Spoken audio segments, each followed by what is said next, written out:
Welcome. Welcome.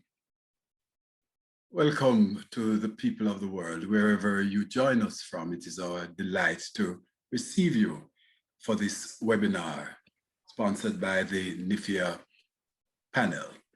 We're here together as people of one world to discuss very important matters, matters that matter to people of the world everywhere. And we're delighted that so many have registered to join and to share with the great range of panelists who have come to share from the depth of their own experiences and to bring into this discussion, what can it mean to repair a world and to repair systems in a world that will be sustainable for humankind in times to come.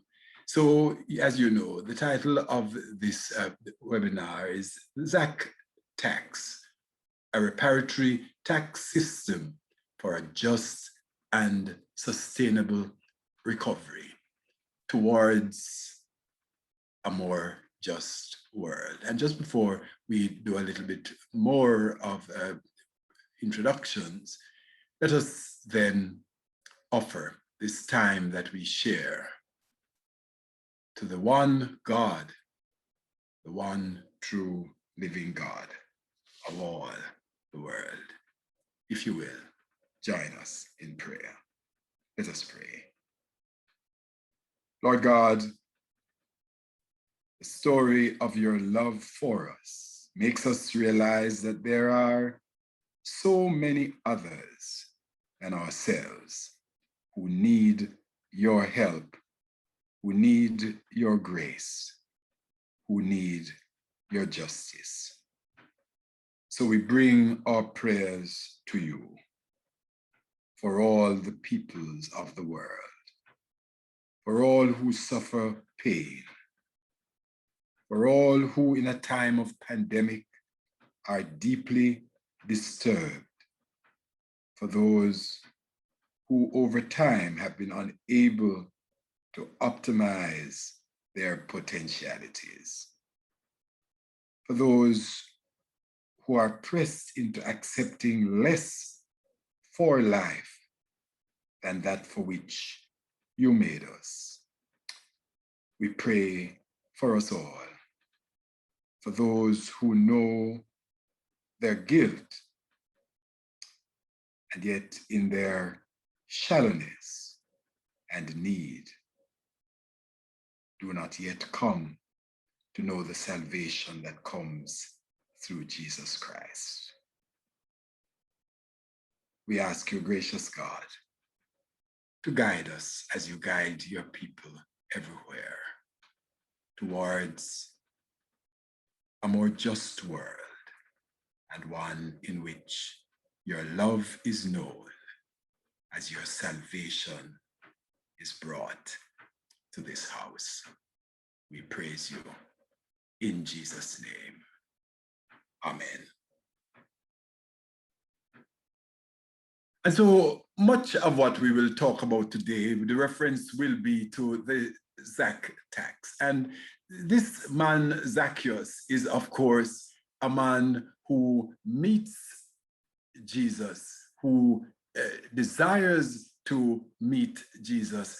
And having met Jesus, Jesus says, today salvation has come to this house. It is our desire that in explaining and sharing together and learning from each other, this sense that it is possible in a world for us together to save, perhaps save ourselves from ourselves. So a world economy that serves only some and too often the few at the great expense of many, and a world in which the history of the denigration of large swathes of humankind, that kind of world is a world that we would want to recover and recover anew from a time of pandemic. So maybe in some ways, the pandemic is to be seen and felt as an opportunity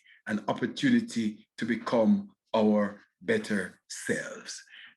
As you join us, please feel free to participate with us, as our speakers will come from a range of activists, theologians, economists, developmental economists, and others, both from the North and from the South. Please engage us in the chat. You will appreciate that we won't be able necessarily to reflect on each of your comments in real time, but we're taking note of what you say, and we will be happy for you to join us in a question and answer session that comes towards the end of our period together. So please feel free to introduce yourselves in the chat, and as the discussions go, to continue to put your questions before us so that they may be heard.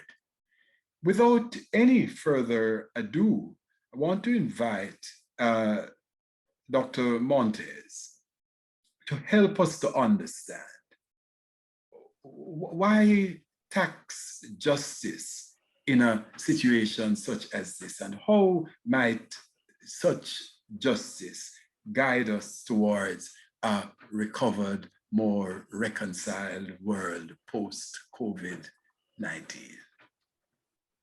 Dr. Manuel Montes. Thank you very much, Gordon. I'm very privileged to be asked to join this panel. I'm an economist and I have some presentation, but I think that my role is really just to set up the platform, to set up the stage for the discussion that comes from the rest of the panelists. So as an economist, I talk in terms of graphs and numbers, but I'll just go through the presentation that I planned very quickly in order to provide time for the rest of the discussion. So let me load my screen up, and I'm going to start my my presentation. Yeah. So for me, the main topic of this is how to organize the global tax system in a reparatory manner, right? And that's, you can see my screen, right? Is it okay? Yeah. And I will just now start providing a discussion. We are talking about the time of COVID, where 178 million people confirmed and 3.9 million people have died. And the pandemic is not over. And the way I see it is that the pandemic is a reflection of the kinds of problems that the global economic system imposes on people. And the economic systems have created a weak healthcare system in developing countries as a result of the market-oriented reforms that have begun in the 1980s. The greater amount of the deaths have been in minorities and indigenous peoples, and the burden of adjustments have fallen on the poor, on women who do healthcare, and on essential workers, the healthcare workers, and those who produce our food and for production and distribution. There is a skewed access to vaccines, as you know, and this actually means that even the countries, the populations that have saved themselves through vaccines might later on experience a boomerang when the mutations come back to their own societies. For developing countries, the outlook is grim, and for the poor, right? The economic impact is more negative on poor countries even before their infections have surged, which is just about to start now. And the problem is that if the public spending that is happening now does not restore the engine of production for developing countries, let's say by next year, governments will have to cut back their spending and will prevent a further recovery the economies and of living in these countries. Poverty will stay high, and this is actually reverse the long-term trends, which are still very unfavorable before, but it has now, the pandemic has now set up a system where poverty will stay high through 2030, according to this projection. 40% of the countries are going to be experiencing debt distress, including half of all sub-Saharan Africa. In 2019, this is before the pandemic, 60 countries spent more on debt servicing than on public health. And debt levels have risen, such that governments in half of the low-income countries are already at debt distress or at high risk.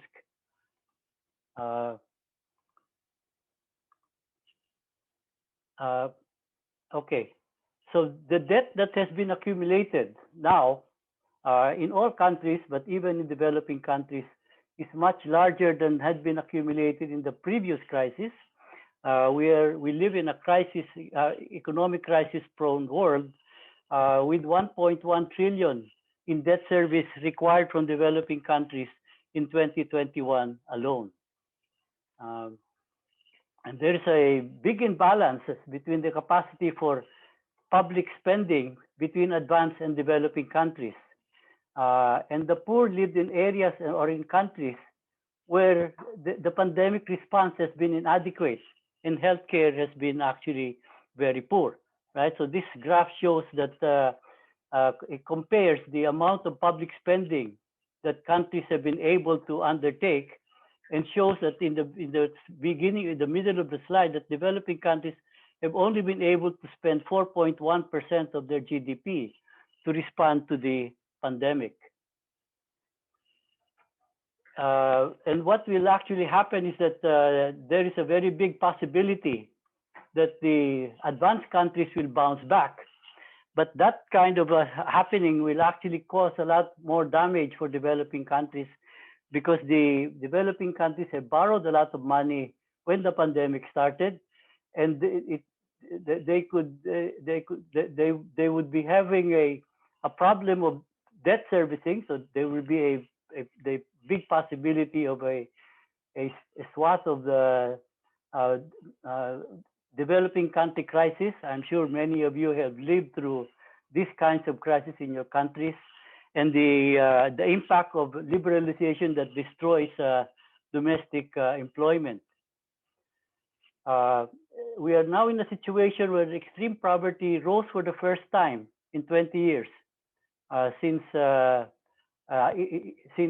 20 years since 2000, right? There are 120 million additional poor, and perhaps 150 million by the end of 2021. And what I actually find something that people of faith must look at is that the economic system is illogical. It's just a perverse set of mechanics, particularly shown by this pandemic. During this pandemic, the wealth of the extreme rich rose by 27.5%. And there are some numbers here. The net worth of the 614 billionaires grew by 931 billion in 2020 alone. Just when the pandemic was striking, some people were getting very, very rich. And this kind of wealth explosion was not possible without the policies of developed country governments. Developed country governments increased their public spending. Leading developing countries such as Brazil or middle-income countries increase their foreign borrowing, which will cause problems for them in the near future. And the poorest countries increase their foreign debt, but could not really increase the public spending in response to the pandemic. So what is actually happening now is that if the advanced economies begin to recover, it will cause crisis in the poor countries, because interest rates will begin to increase. So this graph shows that there was a rally in the asset markets of developed countries in December because of the availability of vaccines, but this actually caused exchange rates to begin falling in the developing countries. And the countries that have the fiscal space at risk because they have a lot of debt and they have to be borrowing from abroad will have to adjust more. That means they have to cut government spending in the next year or so, and this will cause a swath of developing country crisis.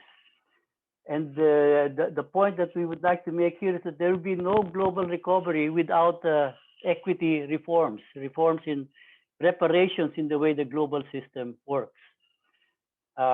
In June this year, the World Bank, IMF, and the WHO said that in order to fund a vaccine program for the world, it will cost $50 billion, right, to make sure that the pandemic is actually crushed. Now, the table shows that a few very rich people, a lot of them in the digital economy, actually made more than the 50 billion on their own. That could actually be able to fund this kind of requirement, right? And one of the things we might want to consider is a COVID-19 to work for a COVID-19 tax surcharge on the rich and on large multinationals, especially on the groups that made a lot of money during the pandemic, equity and hedge funds. Populations have a long history of imposing these kinds of windfall taxes on the rich in order to face a problem, right? To face a social problem. We can also, there have also been a lot of proposals to introduce wealth taxes on the rich. So what has to be repaired? Well, here is a short list. One is that we must work very hard to prevent another global developing country external debt crisis. And there are some things that have been tried now, but for example, the issuance of special drawing rights by the IMF. But the amount that the rich countries have allowed to happen is only 500 billion US dollars, of which only 250 billion will go to the developing countries. And as I said in a previous slide, 1.1 trillion is required to service the debt in 2021 alone. We have to rebuild health systems, provide universal health care. We have to rebuild the care economy to a caring economy.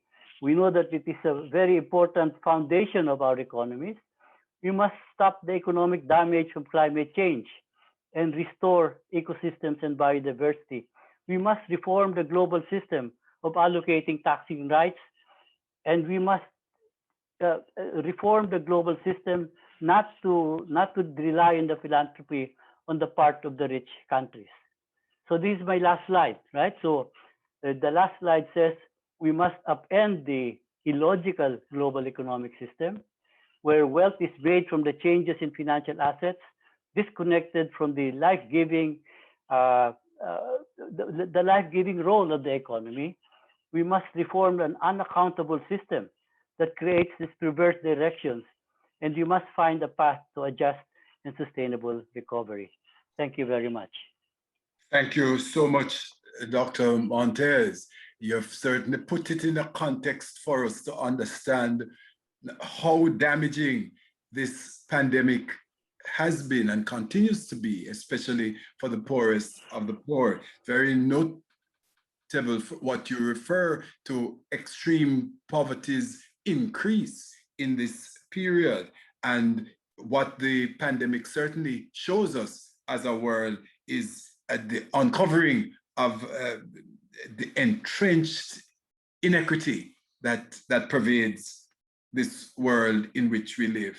Thank you very much for setting that context so well. But what might these models or practices towards reparatory justice, a global tax system that is repaired for the good of all, what might that look like? What are the options and opportunities before us? We welcome Dr. Priya Luka, an international development economist to share her views with us. Thanks, Gordon. So from my perspective, I've been looking at the issues of kind of how we think about development economics. I'm thinking about if we apply a decolonial approach and a reparations approach to the kind of more formal and traditional ideas of development economics, where does that come out at? Where does that lead us to? And I think that for me, the ZacTax model is the ideal example of where you can fuse the traditional kind of neoclassical idea with turning it around and really rethinking it using a reparations approach. So for me, first of all, to introduce on the kind of what reparations means, a reparations approach is essentially anti-imperialist, and it's an approach that centers around truth-telling of enslavement and colonialism. And I think what we've seen, why we're here, why we're talking about a recovery from the pandemic, because what we've seen during the pandemic is former colonial countries and their institutions have steadfastly refused to write off immoral debts that are drenched in colonial atrocities and were really forced onto global South countries. And this is despite almost 237 CSOs calling on governments to actually write off that debt, to cancel it outright. So what does that mean for kind of building back better? So first of all, if we think about the kind of the whole history of the global economy, it has been built from the capital earned through enslaved and indentured labor and goods plundered through colonialism. Now, what the ZacTax project is about drawing together contemporary economic and environmental injustice as part of this recognition that there's a continuum of historical colonial oppression. And what we're thinking about through the work that I'm doing with CWM is calling for reparations and a global tax rethink as a model for repair. So some of the ways that I've been thinking through how ZacTax works using a reparations approach is to think about why do we need an economy which delivers reparation, and what is it that that reparation could look like using a tax approach. So some of the ideas that we have been working up would mean looking at tools, mechanisms, and models that achieve a fairer, equitable distribution and an active dismantling of wealth, along with the reversal of power. And I think that they are really key aspects to achieve the nexus of the ZacTax principles, and also looking at tackling poverty as part of that in a meaningful way. Some of those ideas of how ZacTax could work in different ways would be land redistribution, which would deliver equity for global majority people, a global tax on wealth, so actively dismantling elite wealth, a global minimum wage alongside a living wage, which again would deliver equity and redistribution along global supply chains. And possibly a global public health tax as well, thinking about all of the things that Butch just said. So important to recognize all of the things that he mentioned about global health systems and where we've ended up. The kind of idea of a global public health tax would really address the kind of systemic and structural challenges that we've seen and the lack of primary healthcare in so many low and middle income countries that again has been a continuum of colonialism, a modern day kind of, observance of kind of the neoliberal model, really, that we would accept that there would be no primary healthcare except through a privatized model in so many countries in the world. But what I want to really touch on is kind of what reparations would look like in a climate justice kind of approach. And that's also particularly because we've got two amazing activists who are going to be speaking shortly after me, Adetola and Marina, who I'm so excited to hear. So I just wanted to kind of talk a little bit about the climate justice approach. And I think this is the approach where, my time hearing and learning about the reparations movement from scholars like Esther Stanford-Kozay, who have really, for me, like reframed a lot of my traditional economic thinking and made me think about kind of what would be another way of envisioning a more hopeful future. That lens is really I think, really influenced a lot of the climate justice activism overall as well. So we think about climate justice, what we see is that those who have responsibility for climate change should bear the costs, and that's really very much there in all of the kind of kind of policy rhetoric around climate change.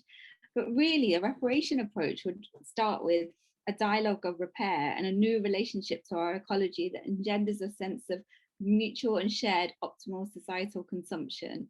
And that would also mean that global majority of people are not responsible for climate change, should not be, and they should actually be compensated for the damage that climate impacts are doing to their lives and livelihoods. And actually, there's a whole host of intellectual property restrictions and unequal power dynamics that are really important there to kind of really look at.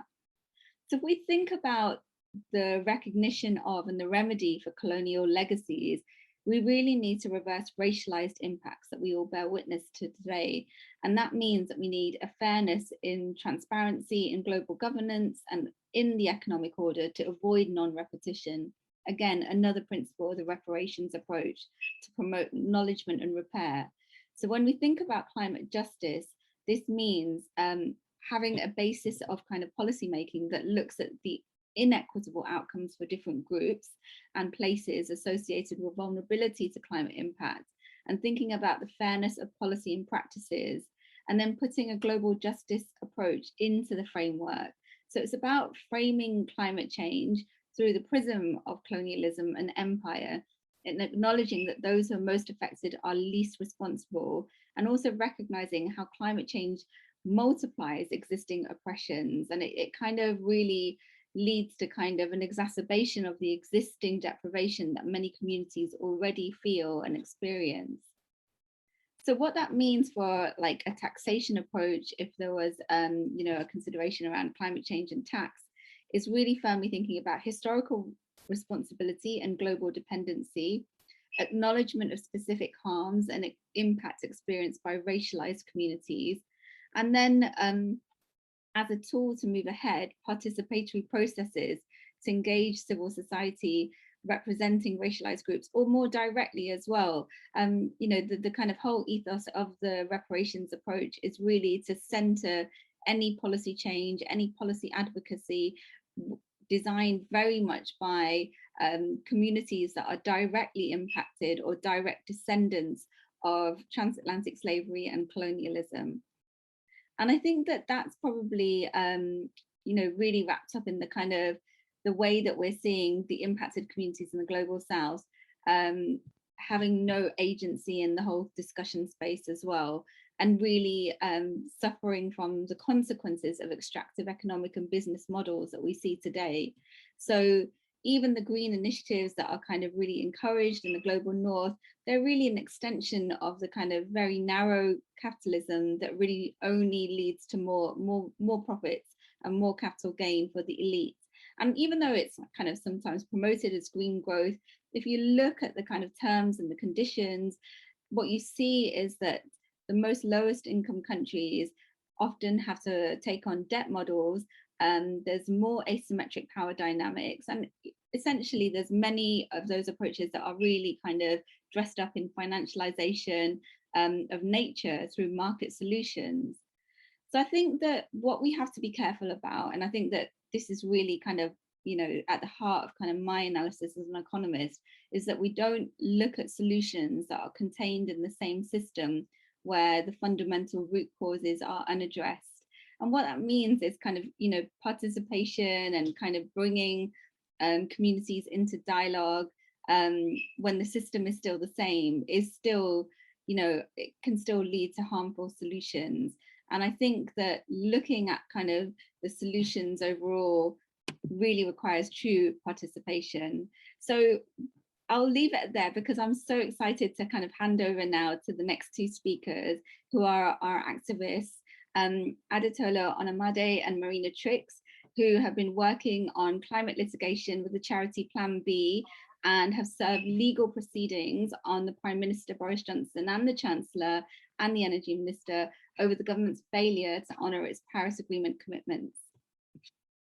Thank you so much, Dr. Luca, and for that segue into this very important aspect of climate change, and especially the impact upon those in the South who still operate in very extractive economies that have a long history. Thank you very much for giving that kind of frame to it. So let us turn to these two ladies to tell us of this great work that you have referred to.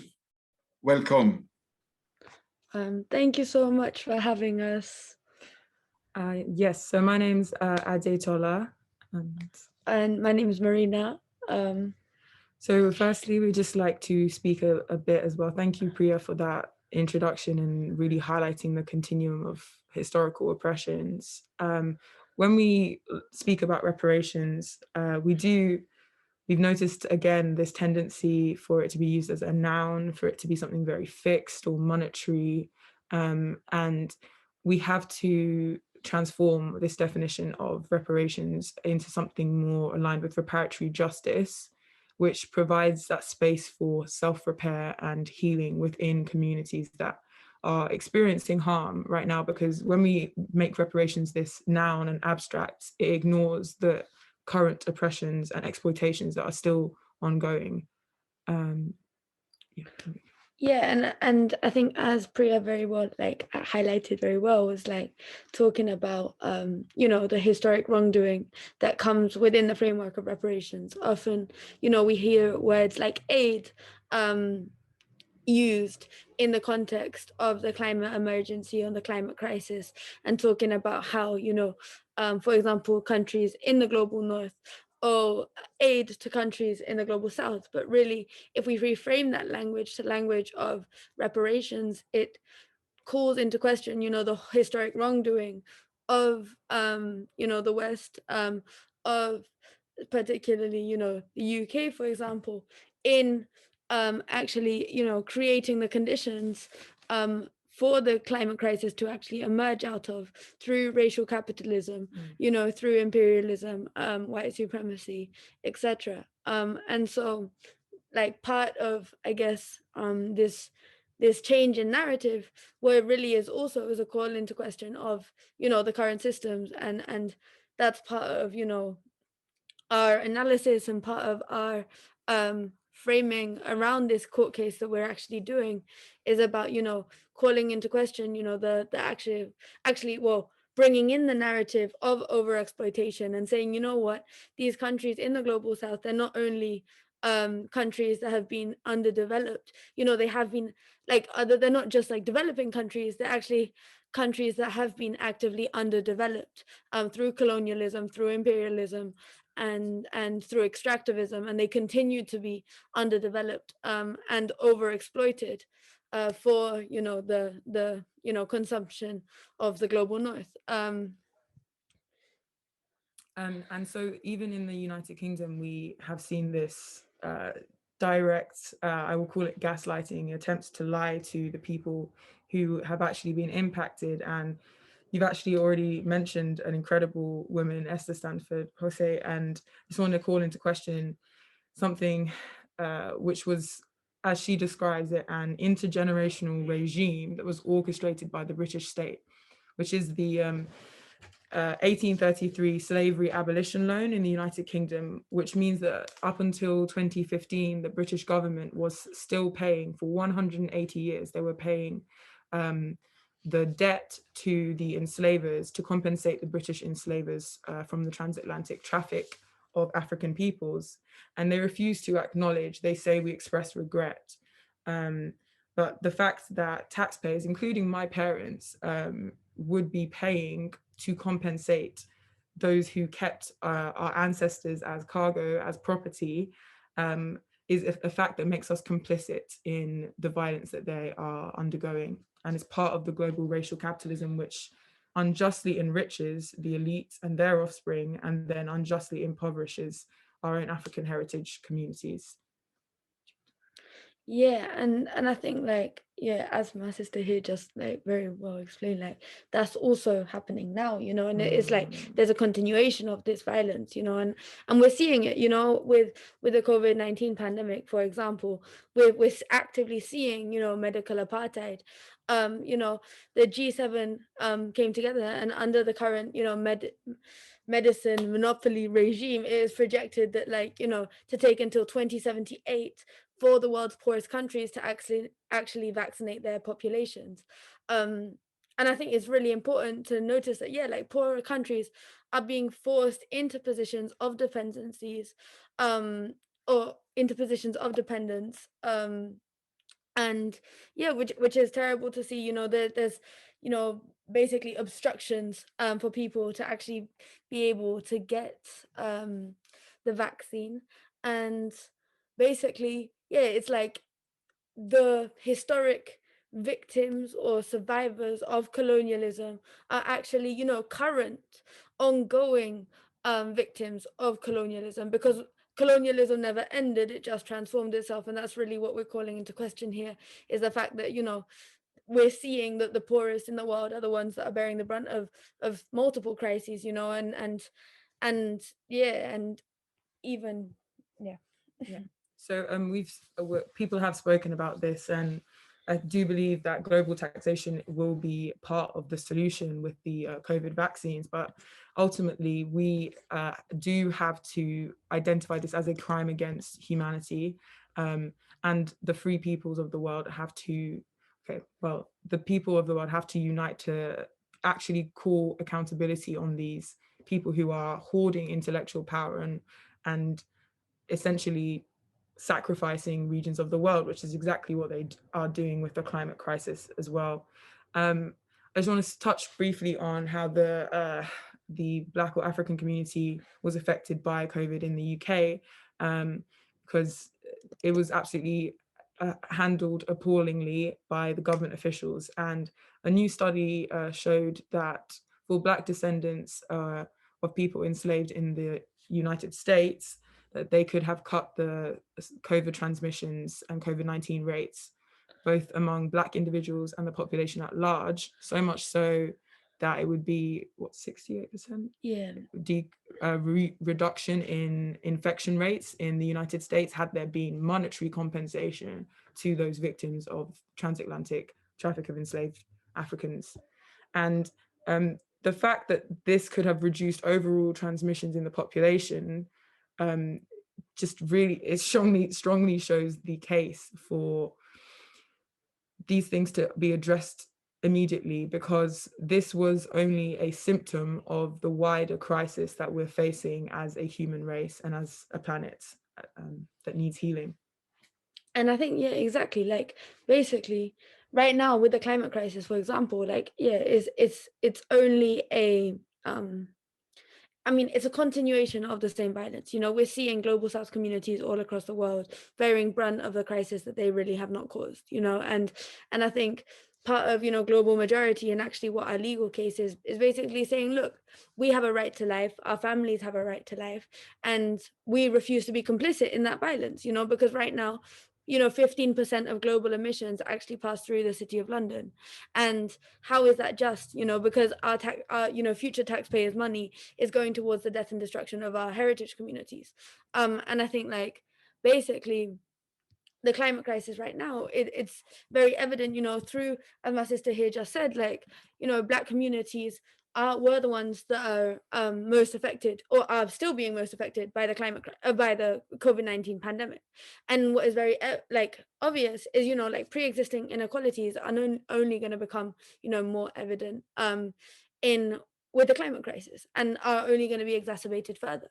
And I think, as Priya touched on, like, we need to also talk about, for example, the ways in which we deal with these things, because often, the way that big NGOs, or, for example, like, Western powers sometimes talk about these things, they talk about green capitalism, and actually, framing green capitalism as the solution to the climate crisis. But really, we're still seeing that, capitalism comes at the expense of, global South communities, of our heritage communities. It comes at the expense of lands, it comes at the expense of waters.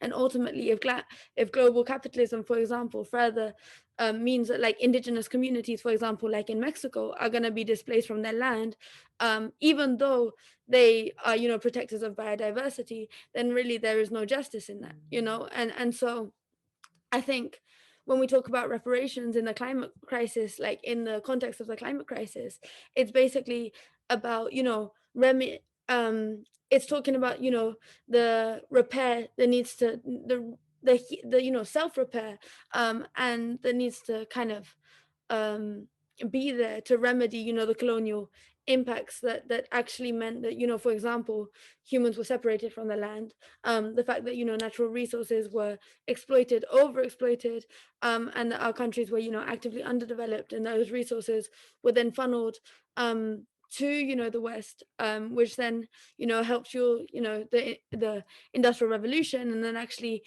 caused much of the climate crisis that we're living through. And yeah. And especially for us in the UK, we see, and as young people, we have witnessed this massively over this past year. We've seen those structural inequalities be brought to the feet of the people who are meant to care and have our rights and interests at the heart of it. However, we have had silence, which is incredibly violent, and we've not seen a participatory democracy that addresses the root causes. And with more and more pandemics or biological diseases, we are going to see more disparities between these things, and people cannot keep getting richer and people getting poor. The disparity has to close for some of these things to not turn into greater threats and greater risks, because that is what happens with when our lands are affected or poisoned. We've seen this in the Syrian revolution, that a large part of that was down to actually the drought at the time that caused a lot of war there. So we are going to see more of this, and we cannot allow our states such as the UK to continue extracting and prepare to close the borders from climate refugees and just act in a very eco-fascist way. Do you want to finish? Yeah, and I think just to round off with what you're saying, I think as Priya mentioned, definitely, participatory justice is essential in this, but really I think part of the problem is that sometimes, right now, they'll be saying, we're living in a democracy, etc., or we're living under, we have law and etc., but it's basically we need the law to be working for the people. We need the law to be protecting the people, and as part of this global majority case, which we're taking to the UK government actually at the moment, is saying, look, what are the underlying pillars of law and justice? Is basically saying that we have a right to life, and we have to stop the harm, and those are also the underlying pillars of reparations, about stopping the harm and remedying and repair. And right now, if the legal system, it's very evident the criminality that we're seeing. We all have family across the world. We're living in a globalized world. It's impossible to say that the UK is just an isolated country that lives on its own. It's impossible.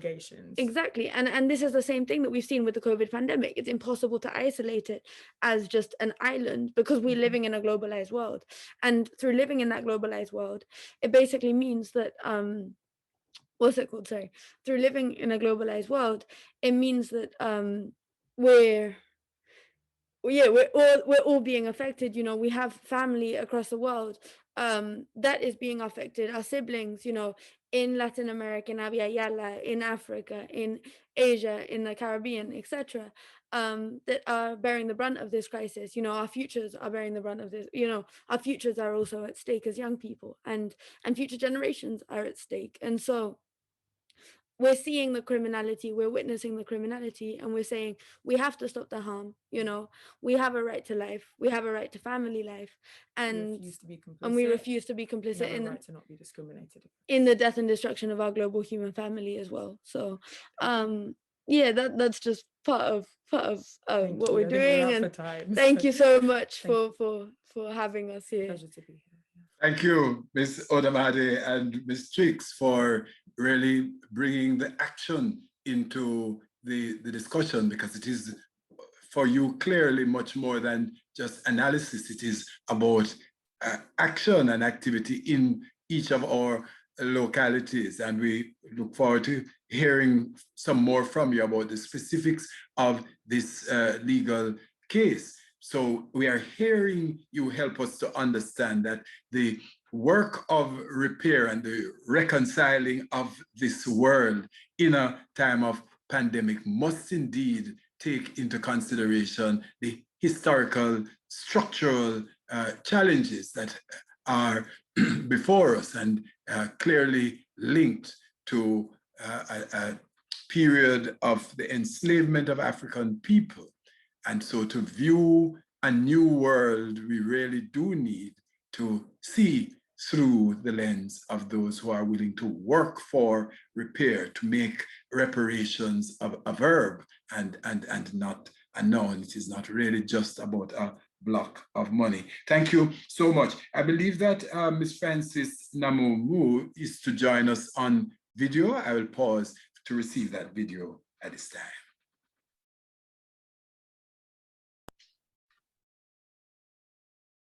Nisambula Vinaka. My name is Frances Namumu. I work as the Ecological Stewardship and Climate Justice Programs Coordinator for the Pacific Conference of Churches that is based in Suva, Fiji. I was asked to respond to this question, what a just and sustainable recovery looks like from a Pacific perspective, and speaking to the need for reparations for climate-related loss and damage. As we face the realities both of the climate crisis and global pandemic, we know the choices being made right now will shape our society for years, if not decades to come. It is up to us to reimagine the way we organize and build our community, finding ways to invest in resilient systems we know our people rely on, and create a platform where we could come together to re-envision a future that is just for all. In doing this, we must also decide on redesigning a roadmap to get us there safely. There is a lot of discussions on nature-based solutions in global platforms.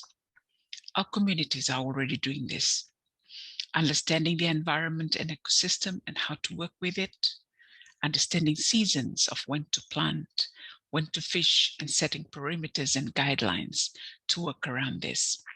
We only take what we need when we go fishing and leave the rest for others. This is what sustainability means for us. It is inbuilt in our communities and existing structures that have sustained us for years. With most communities living off their environment, this is particularly important, the knowledge, skills, and good practices that has shaped or framed our well-being. A holistic look at well-being is having to recognize this interconnectedness or relationship between people, the people, and the environment. What is happening now simply highlights for me the intricate relationship between the health of our environment and human health. For some communities in Fiji, with their vulnerable environment unable to sustain them, and after all adaptation and mitigation options have been exhausted, relocation was the only option left. This is a very sensitive issue given the cultural and traditional strengths or ties that people have with their environment. Loss of land, loss of their homes, road and plantation, that we can easily put a value to and compensate communities. But how do we account for non-economic or intangible losses and damages, which we find difficult to value in economic terms? This includes, communities' resources to both land and sea, traditional village sites, burial sites, customary heritage, customary wealth, traditional knowledge, cultural sites, traditional practices that were evolved, when people are living in certain communities. How do we account for this? We might see more of this relocation, we might see more of these losses if our language and our motive drives the agenda of business as usual. However, there's always an option for us as well. We can slow down more communities from losing their identity, losing their homes, losing their vanua, from relocating due to climate change. We can also reduce the environment reaching its tipping point and unable to reverse, which will not only be detrimental to the Pacific, but to the rest of the world. That calls us to stop taking, stop extracting. Let's give back to Mother Nature. Keep fossil fuel on the ground. plant a forest. Let's restore our earth, the same earth that God created and said in our creation story, it was good. I believe there's something very good in all of us that will trigger us to respond to this call, to slow down this climate crisis. If it is not to save our islands, the island states or indigenous communities in the forefront of climate change, then let's do this for our children and their future. Vinaka. Thank you so much. We thank Ms. Namomu for bringing that perspective that is really so real. Climate change is not really just about a few incidents of climatic conditions being different.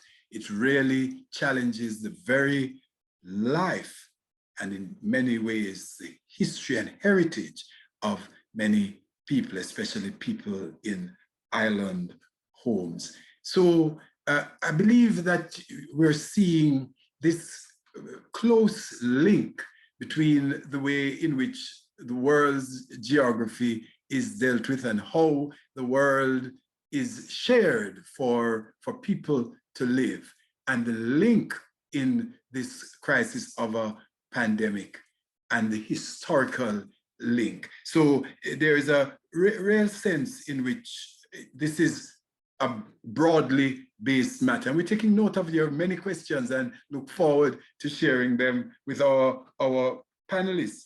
This webinar, co-organized by the Council of World Mission, Council for World Mission, Lutheran World Federation, the World Communion of Reformed Churches, the World Council of Churches, and the World Methodist Council, as a part of NIFEA, the new International Financial and Economic Architecture Initiative. This is a webinar which represents the billions, 500 million Christians worldwide through our organization. So it really is a discussion and analysis about a real world set of circumstances, and one for which action can and indeed be taken. So I want to turn to Philip and Justin. Reverend Peacock and Dr. Thacker are the former as Secretary for Justice and Mission at the WCRC, and the latter a theologian and medical doctor who currently coordinates church action for tax justice. They introduce for us now some practical responses. How does the idea of a ZacTax, how does this become practical working methodology for us as Christians across the world, helping to move towards a more reconciled world of the future? It is over to you. How do churches advocate in these matters? Thank you, Dr. Gordon. Thank you very much. I will begin and then hand over to Justin. I will not take much of your time, but just to introduce the ZacTax toolkit that we've come up with. Part of the work of NIFEA and through our ZacTax campaign is to do advocacy work, both with international institutions, including financial institutions, but also institutions like the United Nations, but also to enable our churches in their own advocacy work. To do this, perhaps churches need the required tools in order to be able to understand the issues, to theologically reflect on them, as well as to be able to engage their congregations through Bible studies, Sunday school material, and liturgy. To this end, we have come up with a very short publication that we are referring to as the ZacTax Toolkit. This toolkit has 7 sections to it, or seven chapters: an introduction, then introducing why taxes and taxation are important, We then go into the calls for the Zacchaeus tax campaign and the calls for tax justice. This is furthered by a theology of taxation and a theological reflection on the Zacchaeus story. And then asking the question, why do we need a tax policy? And this is addressed by looking at 3 subsections: the question of inequality, the question of ecological debt, and the question of reparations. Finally, we close with 2 sections.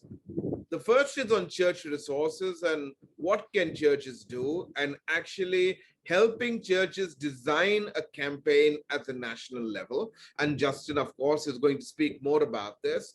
And then church resources that the churches can use within their own liturgical and other scripture-related contexts, with Bible studies, reflection on the Zacchaeus story for children, and liturgical resources. Before I hand over to Justin, I would just like to thank the contributors to this process. Of course, the entire NIFEA staff team needs to be thanked for the work that they have done on this. But we would especially like to thank Ikatholi Awomi, Martin Gick, Priya Luca, who is with us today, Eve Rebecca Parker, Justin Thacker, who will speak shortly after. The prayers were taken from the worship materials of the World Communion of Reformed Churches throughout the several years that we have been working on economic justice. And a special thanks to our interns, Jessica and Meta, who have worked very hard on this entire project. So this toolkit is available free for download on the WCRC website. I will put the website address link in the chat bar for all to see. It's not yet done. We were waiting for this launch. Perhaps you will be able to access it on Monday. Justin, over to you. Okay, well, thanks very much, Philip, for that introduction. As Philip said, I'm the director of a UK-based organisation, Church Action for Tax Justice.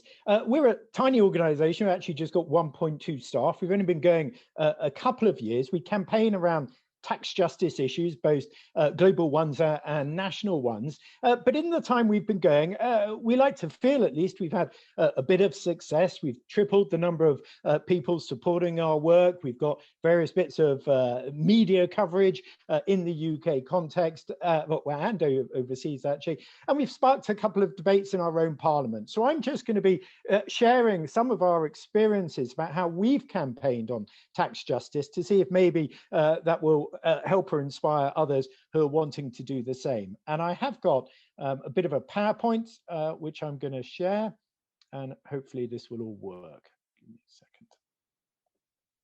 There we go. So how can churches contribute to the ZacTax campaign? Well, I want to frame my comments in terms of this verse from Proverbs. Speak up, judge fairly, defend the rights of the poor. So firstly, speak up.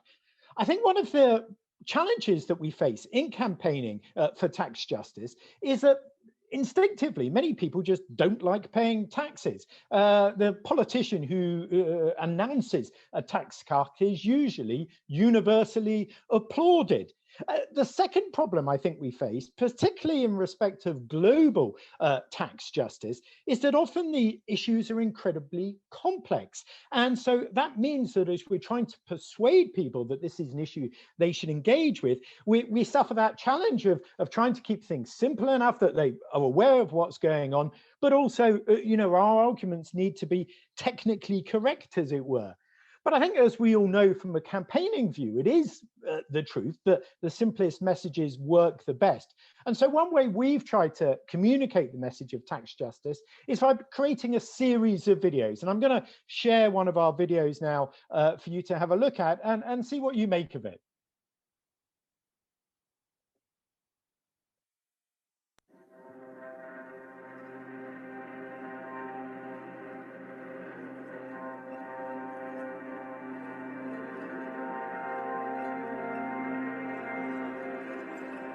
Africa has received billions and billions of pounds in aid over the years. What have we got to show for it? Very little to show for it, simply because Over the years, we have been curing the symptom, not the disease itself.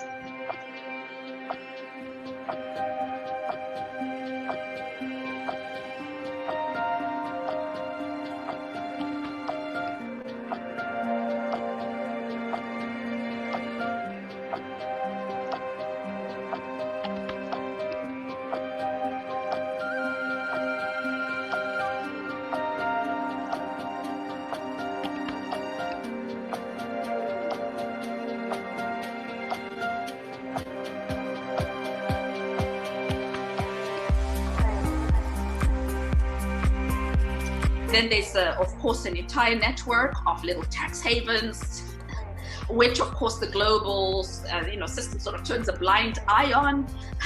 And also there is a collective responsibility, because what affects Zambians today might affect British citizens tomorrow. In the long term, our planning should aim towards curing the disease itself. That is, addressing the illicit financial flows, addressing the inequality in the system, addressing the capacity of our own government to provide these services, and then our people will be free to enjoy these services that we are talking about. I was naked and you clothed me. I was hungry and you fed me. I was in prison and you visited me. Where all of those sorts of values are actually put into practice, and it's not being naked and being clothed. It's not just about giving you that garment of clothes. It's not just about me actually coming and giving you the garment.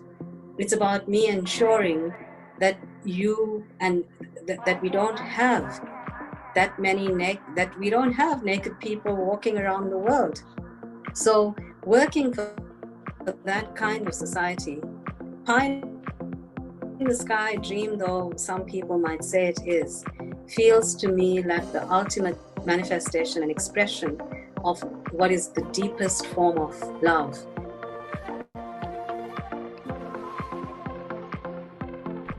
The money lost in Africa is money owed to it by Western corporations. We're campaigning to change the rules so that can no longer happen. Will you join us in our campaign?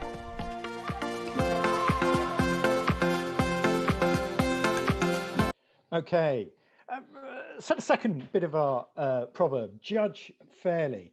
Now, what does the author mean by that? Well, there's lots of different things, but I think at the end of the day, it's about making a right judgment on the matter. And to a large extent, that's about keeping both yourself as a campaigner and your audience informed about the issues. I think the recent G7 agreement illustrated this well. Our politicians in the UK stood up and said the G7 agreement was fair. But of course, it wasn't fair. It was deeply unfair, especially to lower income countries. But what we need to do is to be able to demonstrate that. And so, for instance, this is an extract from a blog we wrote on our website, simply showing how the G7 agreement that had been reached was, in fact, very unfair to low income countries in particular. So you need to inform your audience, give them the tools, as it were, to make the arguments.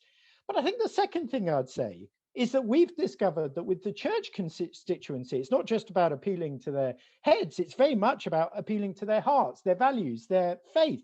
And so we've also produced a wide series of theological resources, biblical resources, Bible studies, sermons, prayers, creeds, and so on, that folks can use to engage their faith with these issues of tax justice. And then lastly, and briefly, defend the rights of the poor is what the verse in Proverbs says. For me, this is all about transitioning people from merely being interested observers of an issue to being informed advocates and then being active campaigners. We all know that successful campaigns work with those kind of multiplier effects where people we persuade go on to persuade others and so on. And fundamentally, the ZacTax campaign is about changing global policies around tax justice. And this is the kind of theory of change that we're working with at Church Action for Tax Justice. If we can mobilize the church, that can contribute to mobilizing the population. National governments then respond to voters, which hopefully eventually will change some of these global rules. And I think sometimes as the church, we need to have a bit more confidence about our ability to mobilize populations. I was recently in a group of tax justice campaigners who were talking about the contribution, and these, I should say, sorry, were not people who were churchgoers, but they were talking about the contribution the church has made. Their point was that in many successful economic justice movements, it was the church that had spearheaded those campaigns, whether that was fair trade, minimum wage, global south debt, socially responsible investment, and so on. We're all, of course, familiar with Martin Luther King's famous quotation, but for me, this is really important. A fairer global tax system, the kind of reparations that everyone has already been talking about, is not something that is going to occur overnight. But I genuinely believe if we continue to campaign on these issues, if we appeal to the hearts, minds, faith and values of people who are of faith, then I think in the long run, as Martin Luther King says, we can see the justice that we know the world requires. Thank you very much. Thank you so much, Justin. And Philip, thank you for those practical applications to this work of advocacy. And I'm knowing that many questions are coming forward to you to help us to engage the world church together, Christians everywhere. So I want to put this question before us, and perhaps Priya and Manuel would want to come in on this question in some way, and other panelists might make brief comments, but I think this is a fundamental question that seems to be coming out of questions seen in the chat. Let me try and see if I can interpret it for us. How can our faith traditions work for a transformation of the economic system to make it socially responsible, altruistic, and cooperative, creating meaningful employment for all and eliminating poverty?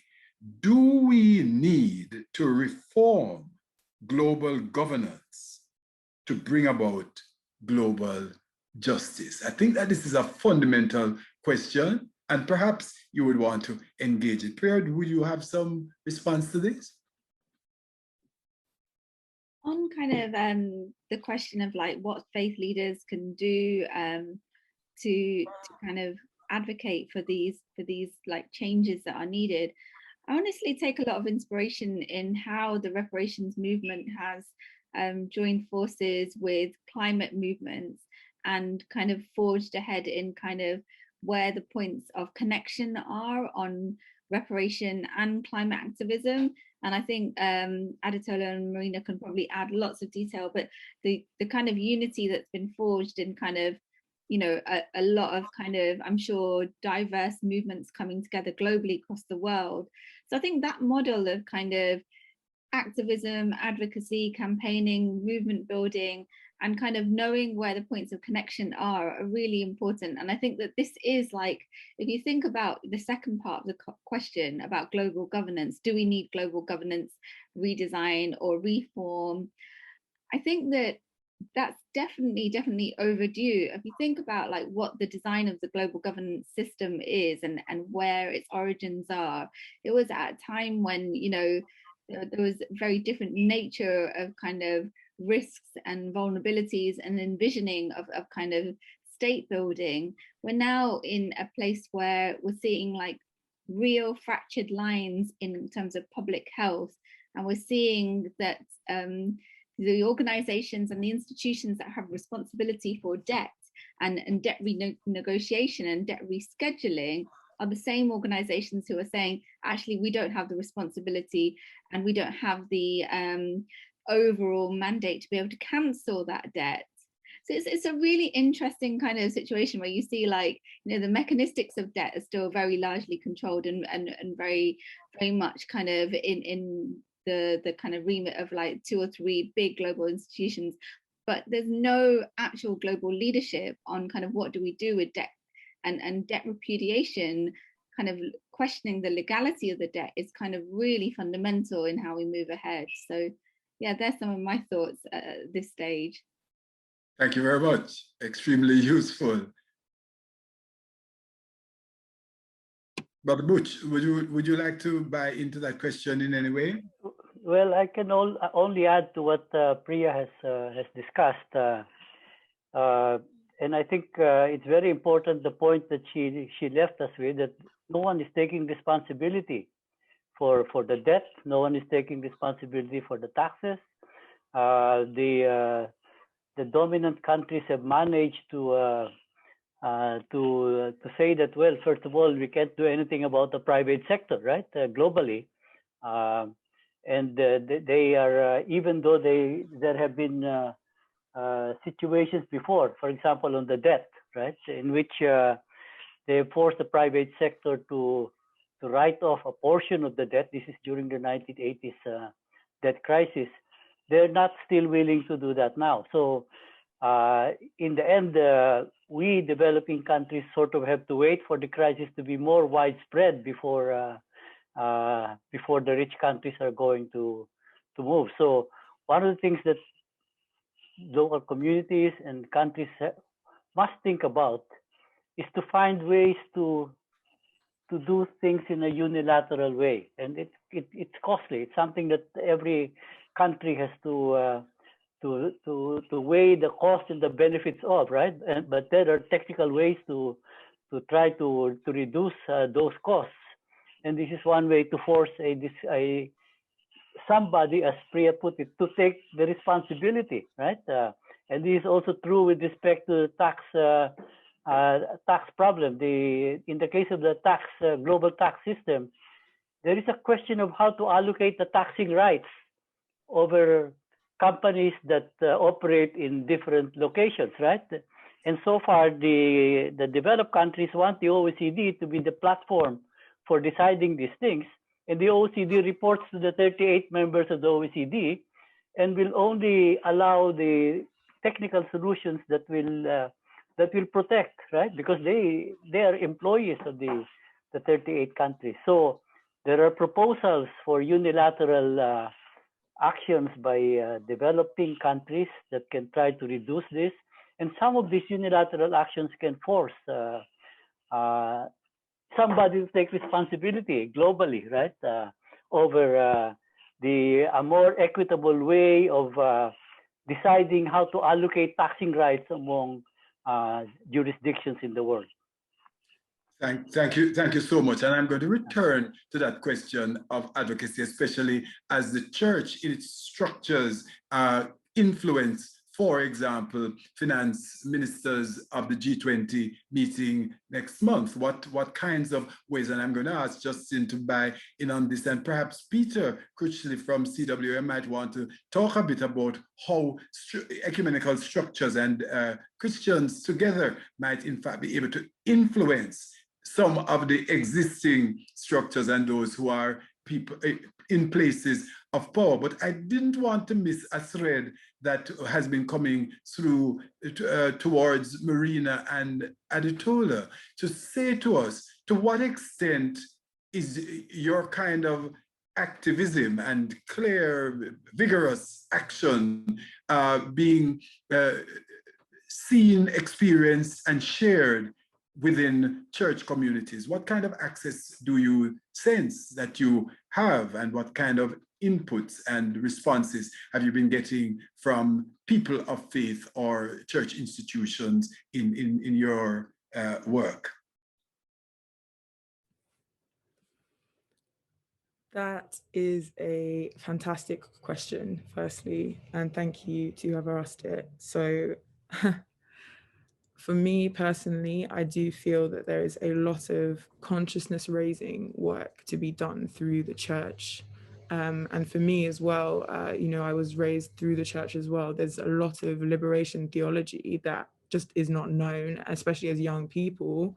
We need to be presented with that, young Christians who have all these questions and confusions about the inequalities they see around them and how that aligns with the liturgies. I think there does need to be a larger emphasis on that for it to progress, as Justin said, from interested observers to informed advocates, because there's being informed about the worldly matters and there's also being informed on the spiritual matters and how those relate to the world. And I think that for me is how I envision it. But in terms of access, there is not as much uptick. I mean, this is one of the first events of this kind that we've done, and like it's a privilege to be here. So yeah, I think the scope for it is wild, and it's just as much as people are willing as well. Yeah. And I think also to add on that, like as you just touched on, you know, like there has been a history, for example, of social justice within the church. We've seen that a lot, especially in like Latin America, for example, with like liberation theology and aligning, you know, like justice, principles of justice, of social justice with, you know, the principles that the church is, you know, founded upon. And I think, you know, what there is space for, as you said, like is raising like, you know, consciousness around the injustice that we are witnessing. And I think like a key message, you know, of the church is like, you know, love thy neighbor like yourself, you know. And I think like, you know, this is the most, it's an important, you know, thing to think about in terms of, you know, the global community. You know, why is it that we are not operating in a way that is really just in a global sense, but rather, you know, we're allowing there to be, you know, sacrifice zones. We're allowing to be, you know, this system of injustice, and even like touching on the question of, you know, the like whether we need to reform, you know, global governance systems. You know, like I think really what there's a big need for is, you know, reimagination, and thinking about, you know, where it is that how is it that we actually organize our community, and how is it actually that we're going to see society in a way that is more just, in a way that is more reciprocal, and is not founded upon pillars of violence, you know. And I think when we talk about, you know, the current system of governance, a lot of the time, you know, that is built on violence, and so there's a need to reimagine and change that. Thank you so much. And Justin, you had raised, I found, a very interesting point about how effective Christians and church organizations and structures have been and can be in advocating for and bringing about real change and bringing the ethical questions to the table of places of influence. And that is what I wanted you to just perhaps make some other comments about, and perhaps Peter would want to suggest how the advocacy work in churches, in places of political and economic influence. You're muted, Justin. Yes, welcome. If Peter's happy for me to go first. Oh, yes, it happened. I mean, I think historically, if we look back, and I mean, others might feel differently, but I think probably that the campaign where the church globally has been most successful was the kind of Jubilee 2000 Jubilee Debt campaign, at least in terms of mobilizing people. The number of people that got engaged with that campaign, it led to some cancellation. Obviously, there's still a major debt problem. I'm not remotely suggesting that's fixed. But what I was going to say about that campaign is that it was spearheaded by the churches, and then the official bodies, if I can put it that way, from my point of view, got involved slightly late in the day. Now, they did, when they get involved, it kind of created an extra boost for the campaign. But I think, if I'm completely honest, what I'm saying is I think the national churches, the global church representatives need to, it's about commitment. It's about saying, you know, this is the issue. And, you know, I'm really taken with the idea that reparatory justice could be the issue. But this is the issue we're going to put our weight and, frankly, our money behind, and do that persistently and consistently, not just for 1 year or a couple of years, but say we're going to have a 5 or 10 year program of doing this, because the kind of changes we're looking for take time, you know, the Martin Luther King quote. And if they put their resources behind that, spoke out as national and global church leaders, then I really like to think that we could see some change. But it's about commitment to it for the long term. Thank you so much. Peter, perhaps you share some of those views about the long haul efforts of the structures, ecumenical structures and Christians everywhere. Gordon, thank you so much. I want to echo, as Justin was saying, because one of the things that two of the things that we can see churches, religious communities assisting us with is This is a work of the long haul, and so we need to develop this work out of the strength of our faith and our spirituality, inspired by people like Ade and Marina speaking to us today, and remaining committed then, and needing this as a space that opens from the grassroots, in terms, not just in terms of critique, but also in terms of shaping alternatives. And that's something that I think becomes important, that churches speaking into political processes may begin to model authentic alternatives, and also in challenge system shift and system change. So we are conscious, just to talk as Council for World Mission, if we're going to talk about reparation, then actually our churches also need to commit to reparation, because we have also done harm, both to excluded peoples, but also to the earth. And in a series of consultations last week where we were looking at anti-racism work, a number of the movements and activists were saying, look, churches, we don't need your structure, we don't need your leadership, we don't need your credibility, absolutely not, but we do need resources to sustain the kind of thing that Ade and Marina are doing. Takes effort, cost, resource. And I think there are things as churches want to say to the system needs to remodel, churches also need to remodel. So we say to the system it needs to make reparation, churches also need to make reparation. And we need to model that authentically and lead the way. So I think these become credible ways to indicate change and invite change. So those would be the kind of things Gordon and I would just quickly share. So thank you for that moment. Thank you so much. And I'm going to ask Athena about what we might be saying to attempt and influence to ministers of finance meeting of the G20 in short order. But I also want Philip to buy into this particular question that asks very directly that at some point tax evasion and tax avoidance is led by the leaders themselves, who are in some places the members of our churches. What can the church do about this, and how does the ZacTax program think about influencing people on the ground where the church itself could be complicit? Thank you, Athena, and then Philip will come. Thank you so much, Gordon, for that question.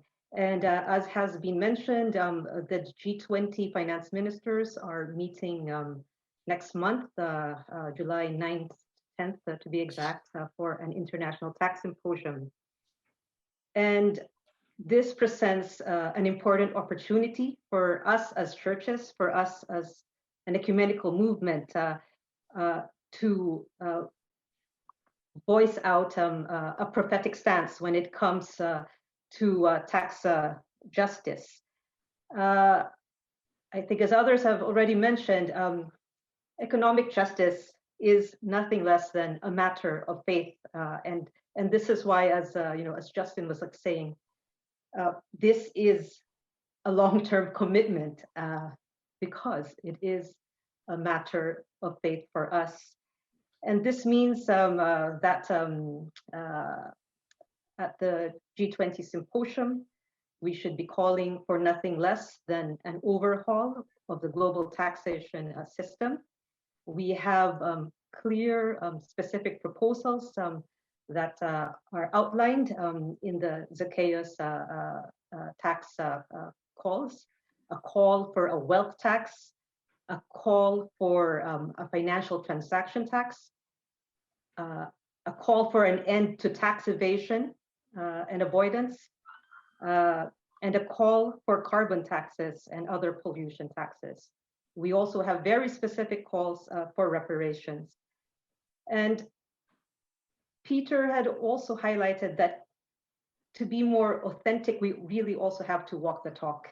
And therefore, ZacTax tax also is about asking the question, how do we live out the Zacchaeus principles in our own workings as churches, in our own investments, for instance, in our own pension funds and so on. But key to this, I mean, churches do have a voice, but we need to build alliances, especially with those that are most impacted by unjust economic policies, by these unjust tax policies. And it is important, that they actually lead the movements, because I think the energy is going to come from these groups. So, thank you so much. Thank you so much, Azina. So Philip, maybe you will pick up on that and say what might be some next steps before Gordon Simango wraps. Look how time has elapsed. You're muted. Well, I'll unmute myself. Yes, of course. Yes. I will try and be very quick. Yes, this is entirely true. There are members of our churches who are part and parcel of those who indulge in tax avoidance in various forms. We know this to be true. We hope, therefore, that the Zacchaeus tax campaign will enable the calling out of such people. Firstly, it will name tax avoidance as a sin, and perhaps the toolkit which we have launched today will enable the doing of this. If you would allow me, Gordon, to just be a little preachy just for a second. In this Zacchaeus story, the encounter with Jesus enabled Zacchaeus to have a transformation. And so perhaps as church people, and those people who are part of our church who are avoiding tax, maybe what is necessary is for them to encounter Jesus. Thank you. Amen. Yes, I can do with the preaching, and indeed, it is a matter of faith and the ethical issues. We are the ones to bring what fairness really means. Gordon Simango directs the All Africa Conference Liaison Office to the African Union, and he wraps for us. Thank you very much, moderator. What a very important webinar we have had today, indeed transformational, and it has been renewing to our minds. We hope that you have been inspired and perhaps ignited and perhaps re-energized, and that now you are ready to move to action. We have had quite a number of issues that are very important that we need to carry forward in our work. Thank you, Dr. Manuel, for emphasizing the fact that the global economic system has created a weak healthcare system in the global south, and it is a burden. And now we feel this in the skewed access to vaccines. There is a grim outlook for developing countries and the poor. Dr. Priya, thank you for emphasizing the need for the global public health taxi and your emphasis on the lack of primary health care access. I was really touched, and I felt the realities on the ground when you said it's a continuum of colonialism. I mean, where you found primary health care systems where they were not existing during colonialism, it's just worse. And that's where the Black communities were living then. Mariana, Adetola, and Francis, thank you so much. We sensed, and I sensed that what you were saying to us were some of the key advocacy messages that we need to take forward. And the passion in you as young people was very, very important. There were some things that you said in terms of some of the key messaging, like for me, which I really felt were very, very important. I think you emphasized that, I mean, we should not forget, and we're seeing this, that this is like a perpetuation of exploitation as we have seen it during colonialism. I mean, it never ended. It's still continuing to this very day. You mentioned something like medical apartheid. And the fact that poor people don't have access to vaccine at the present moment, it's really it has really pushed the developing countries to a position of dependence, and that shouldn't be the case.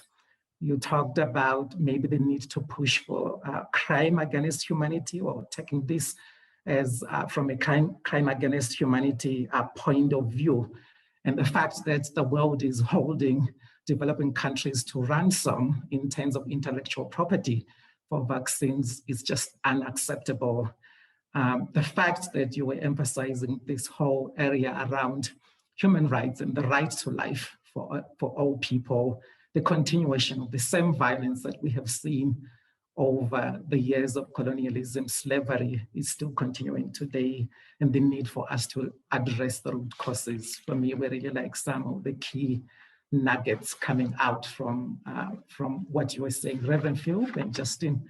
Thank you so much. I think your challenge gives us hope in terms of moving forward. But for me, it was also a charge when you were saying, one, it's the tool that you have, because I think it's a very useful tool for churches to use in this work. But you're also saying that we need to speak up, and we need to judge fairly, and we need to defend the rights of the poor. There you were saying that we have capacities to mobilize the church in our constituencies, but also to mobilize the populations, to persuade our national governments.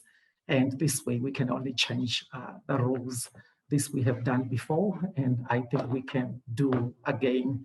There were examples coming from the way the church have mobilized and rallied around the Jubilee 2000 movement. For us in the All Africa Conference of Churches, we're also emphasizing on the issues to build strong institutions and institutional arrangements, reforming the global financial architecture, the need for domestic resource mobilization and curbing illicit financial flows, and the need to engage media in the protection of whistleblowers. Thank you to our participants for making time available to be here today with us, and for the amazing work you are doing across the world for justice, equity, and fairness. We trust you have been inspired. Thank you to our panelists and our moderator for your wisdom, those insightful thoughts and challenges, but also encouragements. Thank you to the organizers, the Council for World Mission, the Lutheran World Federation, World Communion for Reformed Churches, World Council of Churches, World Methodist Council, for this initiative. I would end this by a prayer, and so I would just bow my head to pray. Thank you so much. Our dear Father in heaven, great is your name, Jehovah. We honor and we praise you. We are grateful for the time we have had today to reflect on our realities regarding the international financial and economic architecture. We thank you for the presence of the Holy Spirit amongst us during this webinar. Give us the strength to be your eyes, your ears, to be your hands, to be your feet, and give us love to bind us together in this journey for a just reparatory tax system. This I pray in Jesus' name, amen. Amen. Thank you so much. And the work continues. May salvation come to the house, God's economy, God's oikos, God's world in this time as we prepare to repair our world for a more just, reconciling experience going forward. God bless you all. Thank you so much for your presence.